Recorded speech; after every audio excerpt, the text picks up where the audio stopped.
Hola, nosotros representamos al grupo número 7 y vamos a presentar el día de hoy la presión en superficies de ancho variable.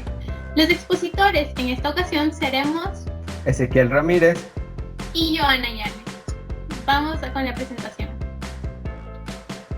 Como objetivo tenemos analizar la fuerza resultante FR en el centro de presión para una placa plana de ancho variable y su diferencia con una placa curva de ancho constante. Pascal establece que la presión ejercida sobre un fluido incompresible y en equilibrio dentro de un recipiente cuyas paredes también sean indeformables se transmite con igual intensidad en todas las direcciones y con todos los puntos del fluido. En otras palabras, de acuerdo con la ley de Pascal, un fluido en reposo crea cierta presión P en un punto que va a ser la misma en todas las direcciones. La magnitud de P, medida como una fuerza por unidad de área, depende del peso específico y de la densidad de masa ρ del fluido, y obviamente de la profundidad del punto medido desde la superficie del fluido. La relación se puede expresar matemáticamente como la presión es igual al peso específico multiplicado por la altura medida desde la superficie del fluido, o bien puede ser representada como la densidad del fluido multiplicado por la gravedad y multiplicado por la altura desde la que se está midiendo, que es la profundidad.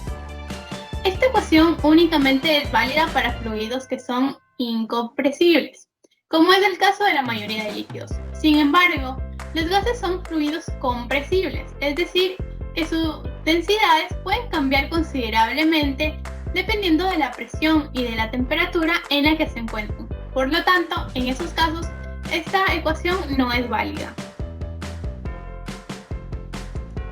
Analizamos la presión de un fluido de placa plana de ancho variable, en donde siempre que una carga distribuida actúa en forma perpendicular a un área en que su intensidad varía linealmente, el cálculo del momento de la distribución de carga con respecto a un eje implicará una cantidad llamada el momento de inercia del área.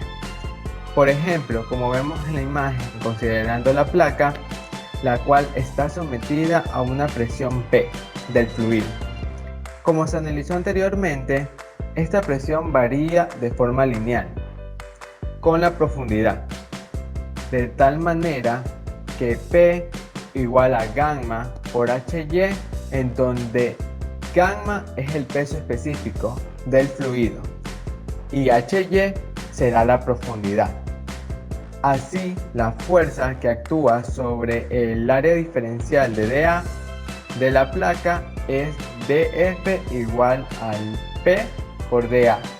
Por tanto, el momento de esta fuerza con respecto al eje X, en este caso, será dm igual al peso de F.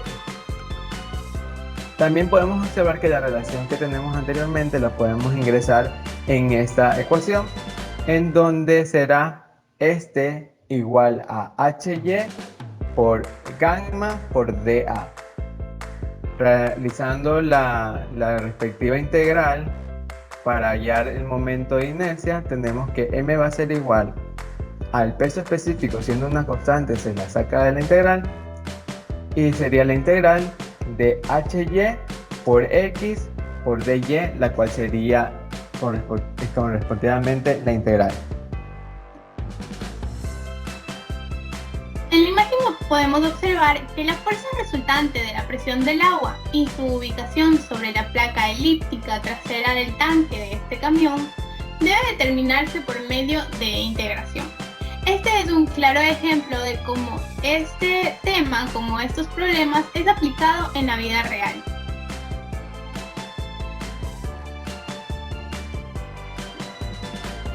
Para los métodos de solución, tenemos que la distribución de peso que actúa sobre la superficie de una placa sumergida con ancho variable, en la que debemos considerar una fuerza dF que actúa sobre la franja del área diferencial de A, paralela al eje X, debe ser como habíamos nosotros planteado en la presentación antes, en la que la fuerza será igual a la presión multiplicado por un diferencial de área. Como las profundidades de dA es la función h en función de y, la presión sobre el elemento será igual a que la presión es igual al peso específico multiplicado por esta altura, que como habíamos dicho es la profundidad medida desde la superficie del líquido. Por lo tanto, dF será igual a P multiplicado por el diferencial de área. Y la fuerza resultante tomará esta forma, en la que nosotros tenemos una integral que indica a la presión multiplicado por el diferencial de área. Reemplazando la presión, tenemos que dentro de la integral queda el peso específico multiplicado por la función h en función de y como el peso específico es una constante, podemos sacarlo de la integral.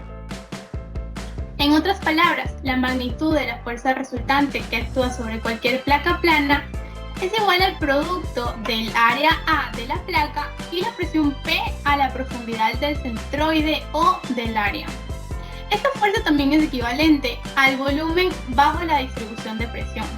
Podemos observar que su línea de acción pasa a través del centroide C de este volumen y además que intersecta a la placa justo en el centro de presión P.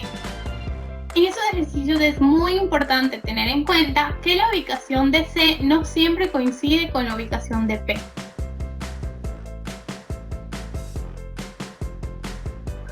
Una segunda forma para hallar la fuerza resultante sería que esta va a ser igual a la integral de P por dA, en donde esta también sería igual a la integral del peso específico por HY por el diferencial de área. Sabiendo que el peso específico es una constante, la retiramos de la integral y nos va a quedar como resultado que esta va a estar multiplicada solamente por la integral de HY por el diferencial de área. Tenemos una relación en donde h va a ser igual a h barra, que es la posición del centroide. Entonces h barra va a ser igual a la integral de h por la diferencial de área sobre la integral de dA. Reemplazando esto en la primera ecuación, nos va a quedar como resultado que Fr va a ser igual al peso específico por h barra por la integral de dA. Haciendo el cálculo nos va a quedar que esto va a ser igual al peso específico por h barra por A. A continuación vamos a resolver un problema. El enunciado dice: determine la magnitud y la ubicación de la fuerza resultante que actúa sobre las placas triangulares del extremo del canal para agua que se muestra en la figura, considerando que la densidad del agua es de 1000 kilogramos por metros cúbicos. Para hacer la resolución tenemos que tener en cuenta una sección de la placa en sí. La placa es de forma triangular, donde podemos darnos cuenta que es simétrica y su fuerza de presión va a tener en la misma dirección que el centroide. La distribución de presión que actúa sobre la placa E del extremo se lo muestra en la figura.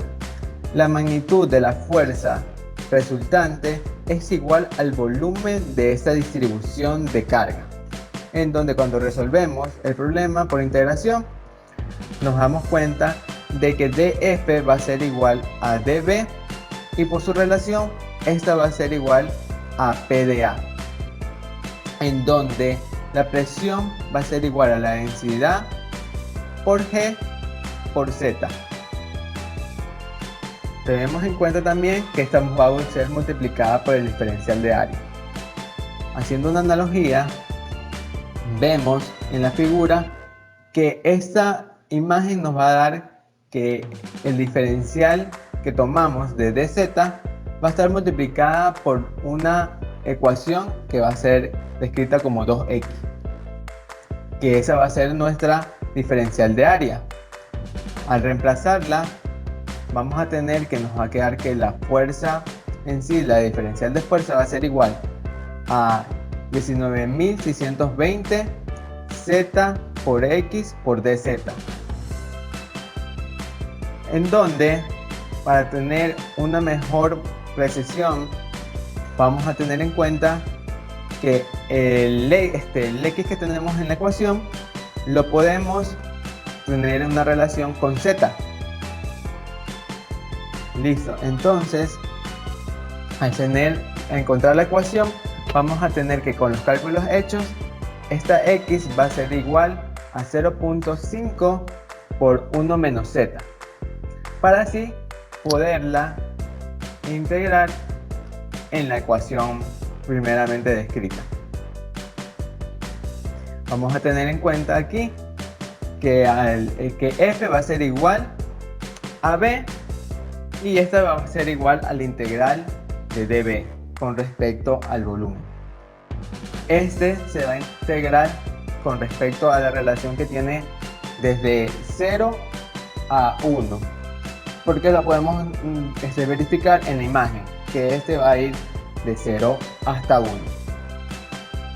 En la integral va a ser reescrito desde 0 a 1 por el resultado que nos dio anteriormente, que vendría a ser 19.620 por z por 0,5 por 1 menos z por dz, donde ya tenemos reemplazado la ecuación que obtuvimos de x.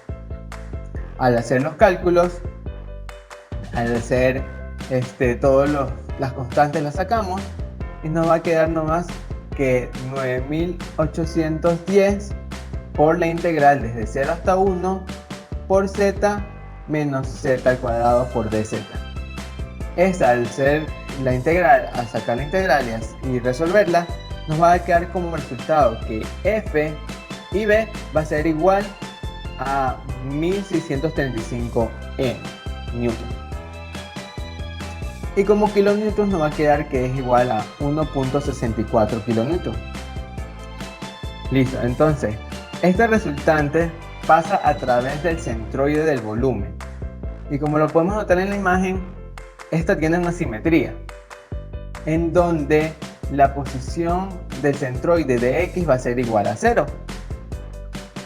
Entonces tenemos otra relación que vamos a tener que barra Z va a ser igual a Z, en donde el volumen va a ser igual de Z y va a ser igual a raíz de Z, y esta va a ser igual a la integral tenemos que tomar en cuenta el diferencial de B por barra Z sobre el diferencial de B, y esta analogía la podemos reemplazar para obtener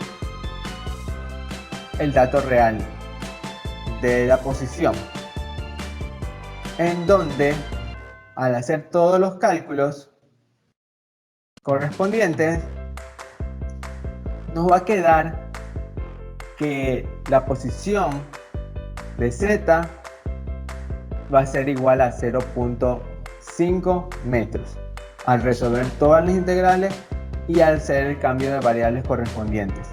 Tengamos en cuenta de que esto siempre va a ser de 0 a 1 en este caso, porque ese es su límite de integración.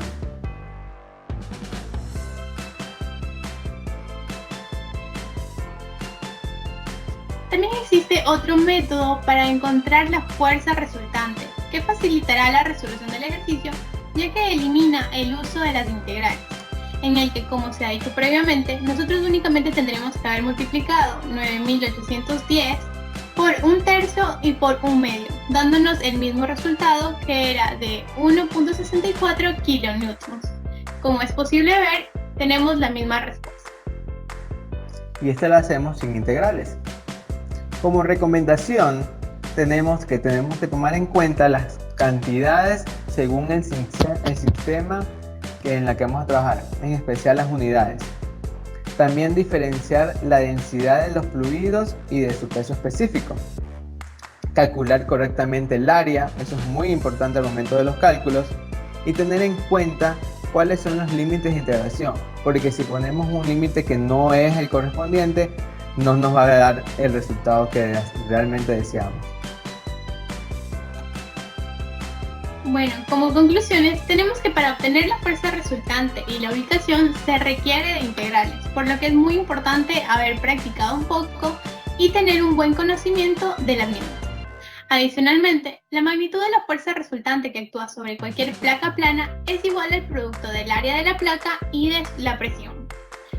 Lo que pasa con estas placas es que realmente son menos usuales en la vida real, ya que generalmente utilizan placas de anchos constantes. Se diferencia de las placas de ancho constantes debido a que, como les dije, estas se producen más y la elaboración de las de ancho constante son más rápidas y menos trabajosas en comparación con estos casos.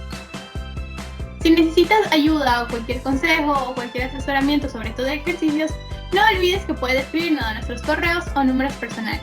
Gracias.